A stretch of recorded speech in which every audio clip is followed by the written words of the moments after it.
Antes de tudo, feche os olhos por um instante e imagine o som de uma guitarra antiga, vibrando entre o pó das estradas e os gritos de um sonho que se recusa a morrer. Assim começa La Bamba, não apenas um filme, mas um retrato do espírito latino-americano em terras que tantas vezes negaram espaço e voz a quem carrega no sangue a cor do sol e da luta. La Bamba nos apresenta a Richie Valens, ou melhor, a Richard Valenzuela, um jovem californiano de origem mexicana, pobre, com as mãos calejadas pelo trabalho e o coração embriagado de sonho. Um garoto comum em muitos sentidos, mas com algo extraordinário. A música correndo nas veias como herança, como cura, como identidade. A história se passa nos anos 1950, numa América profundamente marcada pelo preconceito racial, pela segregação cultural e pela resistência invisível imposta aos filhos de imigrantes. E é nesse solo duro que nasce a voz de Richie. Uma voz que não apenas canta, mas grita. Grita por reconhecimento, grita por liberdade, grita por dignidade.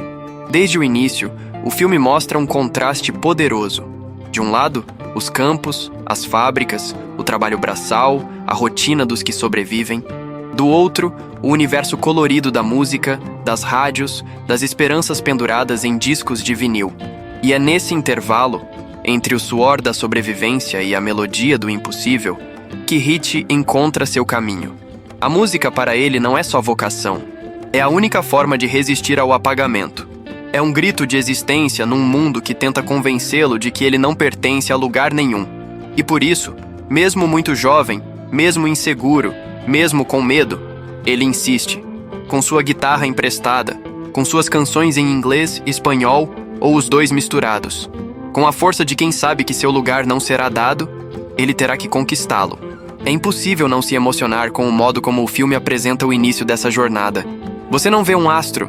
Você vê um menino comum, inseguro, às vezes tímido, que tropeça nas próprias palavras. Mas quando ele canta, tudo se transforma. A sua voz não vem da garganta, vem do peito, vem da alma, vem das feridas e da fé. Ali não é apenas um talento surgindo. É uma cultura exigindo respeito. É uma comunidade inteira sonhando junto. Richie carrega em si todos os jovens latinos que foram invisibilizados.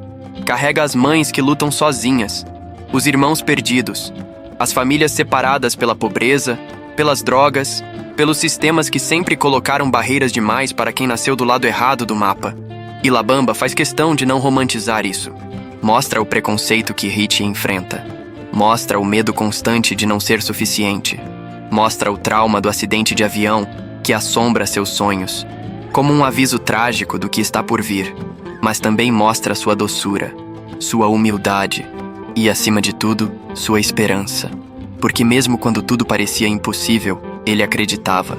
Mesmo quando diziam que era mexicano demais, ou americano demais, ou jovem demais, ele cantava. E cada nota era como uma prece. Não a prece religiosa, mas a prece do homem que acredita que sua dor pode virar arte, que seu nome pode virar eco, que sua voz pode atravessar gerações. E atravessa.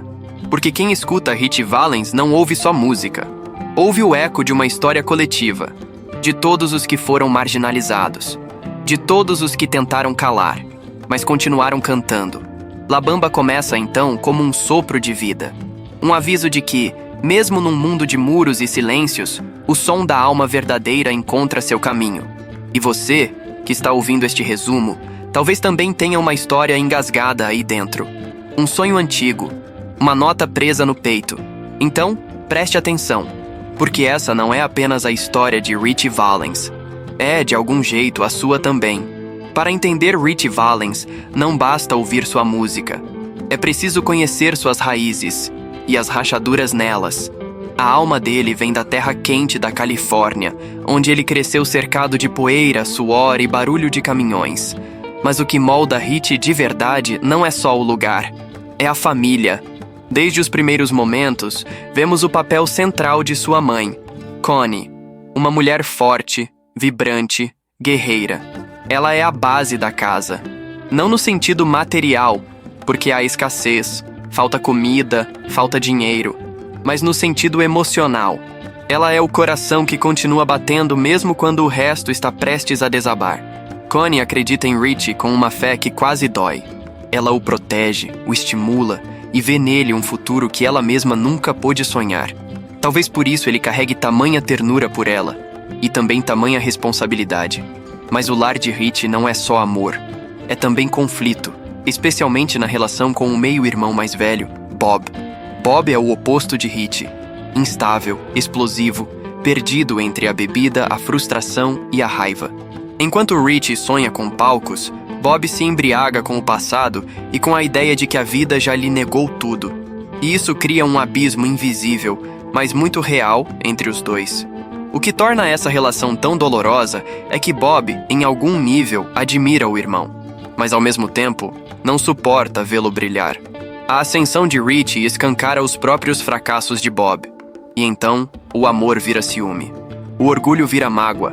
O apoio vira sabotagem. As brigas entre eles são violentas, mas carregadas de sentimento. Não é ódio, é dor. É aquela sensação amarga de ver alguém próximo conquistar o que você nunca conseguiu e não saber o que fazer com esse sentimento. Há uma cena marcante. Bob, bêbado, grita com Richie e diz que ele não é de verdade, que está apenas tentando agradar os brancos, que nunca será aceito de verdade. Esse momento não é apenas uma explosão emocional, é um reflexo da crise de identidade que tantos latinos enfrentaram e ainda enfrentam. Richie tenta se encaixar, mas em casa, ele é americanizado demais. Fora de casa, é mexicano demais. E no meio dessa dualidade, ele tenta permanecer inteiro.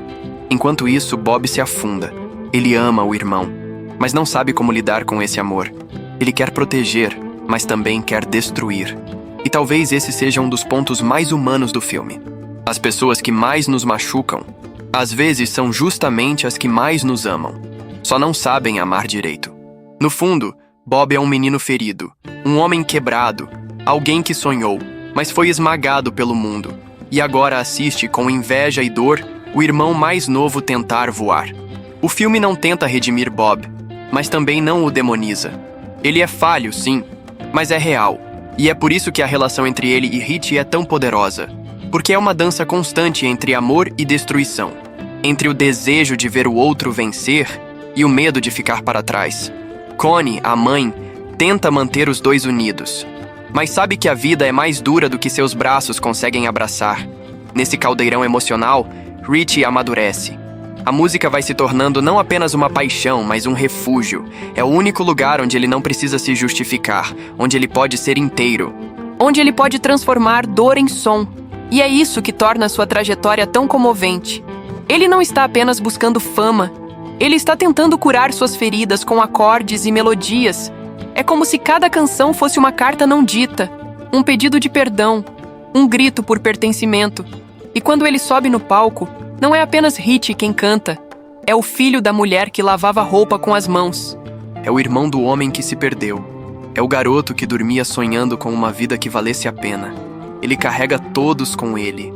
E talvez, por isso mesmo, seja impossível ouvir La Bamba sem sentir algo profundo se mexendo dentro da gente. Há um momento mágico na vida de todo artista em que a paixão ultrapassa o limite da intimidade e se transforma em legado. Com Richie Valens, esse instante acontece cedo, quase como uma explosão repentina. Mas não foi sorte. Foi o destino se curvando diante da verdade de sua voz. Richie não era só talentoso, ele era autêntico. E em tempos onde tantos artistas latinos eram obrigados a esconder suas raízes para serem aceitos, ele ousou fazer diferente. Ele abraçou quem era e traduziu isso em som. Tudo começou de forma tímida, quase escondida, em apresentações pequenas, escolas, festas locais. Mas bastava que ele tocasse a primeira nota para o silêncio se formar e todos pararem para ouvir. Não era apenas técnica, era alma. Era como se, por alguns minutos, ele desse ao público a sensação de que o mundo podia ser melhor, mais leve, mais bonito e, acima de tudo, mais justo.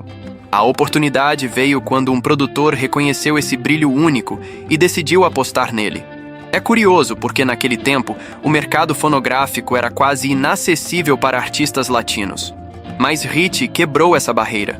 Com carisma, com talento, com presença de palco e, claro, com sua voz visceral e juvenil. Ele grava suas primeiras músicas e, de repente, o impossível acontece. Ritchie começa a tocar nas rádios, não nas estações latinas, escondidas nos cantos das frequências, mas nas grandes rádios americanas, nos programas que moldavam o gosto de milhões de jovens. Ele passa a fazer parte de um universo que antes parecia reservado apenas aos brancos, aos ricos, aos americanos de verdade. E mesmo assim, ele não se dobra. Mesmo assim, ele leva consigo suas origens, sua comunidade, seus sonhos e os sonhos de milhares de outros jovens que se viam nele. É nesse ponto que a canção La Bamba entra em cena. Originalmente, La Bamba era uma música folclórica mexicana. Aquelas que tocam em festas de família, com violões e sorrisos, mas Ritchie a reinventou. Colocou guitarra, batida rock and roll, energia juvenil. E o mais importante, colocou sua essência nela. Quando La Bamba estoura nas paradas, o mundo entende o que Ritchie sempre soube. Não há cultura de segunda classe, não há língua menor, não há povo inferior, há talento, há verdade. E quando isso se junta, o som atravessa fronteiras. A explosão da fama foi rápida. Shows, entrevistas, turnês.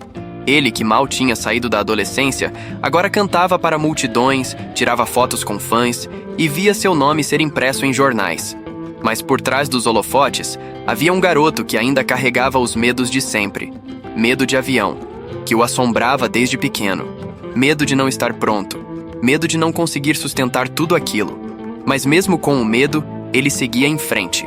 Porque a música era maior do que o medo. Porque agora, mais do que nunca, ele não cantava só por si. Ele cantava por todos os que precisavam ver que era possível. E isso é o que torna Ritchie Valens mais do que um cantor.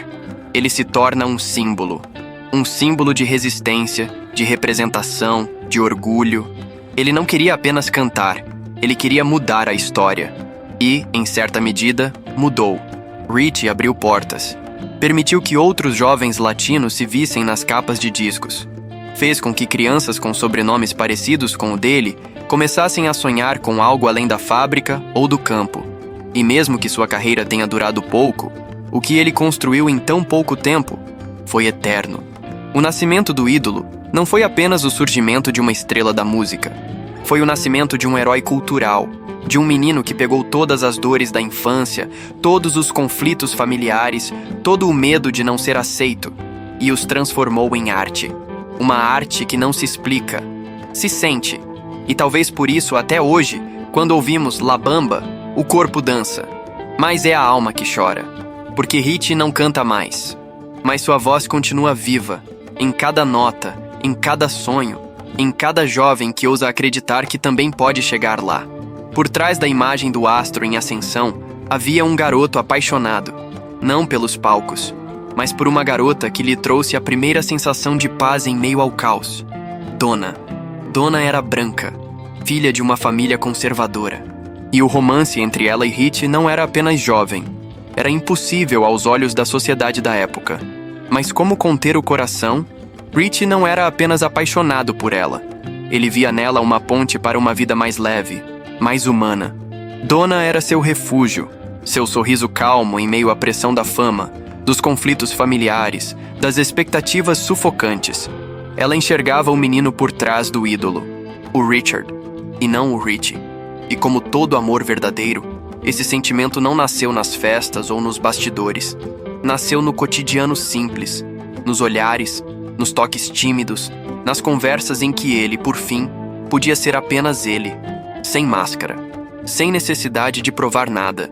Mas o mundo não perdoava amores como esse. O pai de Donna proibia a relação, e a sociedade, mesmo que em silêncio, deixava claro: um mexicano não era digno de uma garota branca de classe média.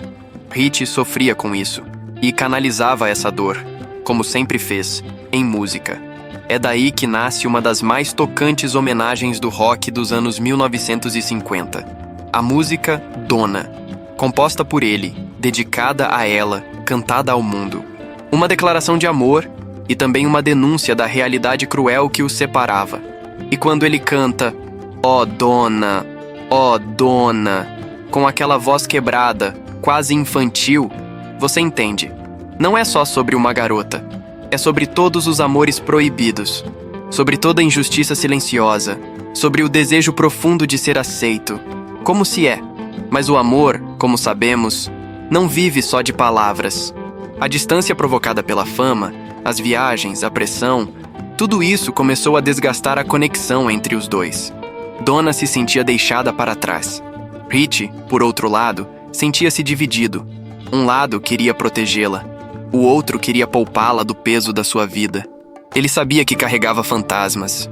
Sabia que havia uma escuridão crescendo dentro dele, alimentada pelos traumas da infância, pelos conflitos com Bob, pelo medo constante do avião, pelo ritmo insano das turnês. E assim, no auge da juventude, Richie se sentia exausto. É forte ver isso no filme. Um jovem que deveria estar celebrando a vida, lutando para aguentar o próprio fardo emocional. Ele não tinha tempo para ser apenas um garoto. Tinha que ser forte, responsável, um modelo. Mas por dentro, era só um menino com o coração em pedaços.